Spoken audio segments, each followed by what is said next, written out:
Well, going into the Loeries, I really want to talk about international brands choosing to work with South African ad agencies. Now, the Jupiter Drawing Room has done this quite well, I think, with Virgin Active. Can you tell me why, in your opinion, international brands are choosing to work with South African agencies?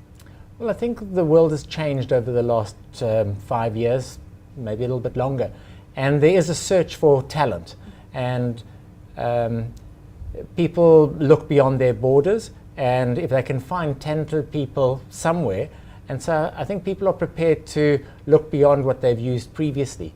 And some companies are a little bit more adventurous than others, and what you hope to do is put yourself out there that you could be included as people throw the net out around the world. When you say more adventurous than others, what do you mean? What are some of the more adventurous, I guess, things you can do? Well, I think some brands really embrace global thinking. And so they, I guess, look at the thought process of people they respect in various markets, and then try and take that on and for the betterment of their brand as it speaks to different communities around the world. And you're looking for people, brands, that embrace that type of ethos. Now, do you approach working with international clients any differently than you would approach working with a South African client? Is there a different method, I guess, when it comes to working with the two different clients who appeal to different audiences? I guess the big difference is we have to compensate for distance, and we are remote, so I think it would be a lot easier if you were working for a number of multinationals somewhere in Europe. So even if you are based not on people's doorsteps in London, but in France or in Eastern Europe, it would be easier. But when you're at the end of Africa, I think you really have to overcome it. But what we're finding with global companies is they have different people and different expertise spread out throughout the world.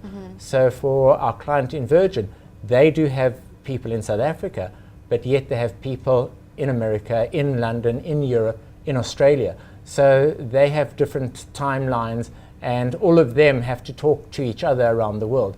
So having us here hasn't made any difference to them. So we included in this global community. Do you find it harder not being on their doorstep, as you put it? Is it harder, or do you just feel like maybe you're just working from home or something? No, I think there's no doubt that you do need to have personal contact with people. And so unfortunately we don't have enough FaceTime with a lot of the clients, mainly because they are spread throughout the world. But we have had a couple of opportunities where we've been able to actually speak to them in London, and they've come out to Cape Town. The fortunate thing with Cape Town is it's quite easy to get people out here. Yes. They love it.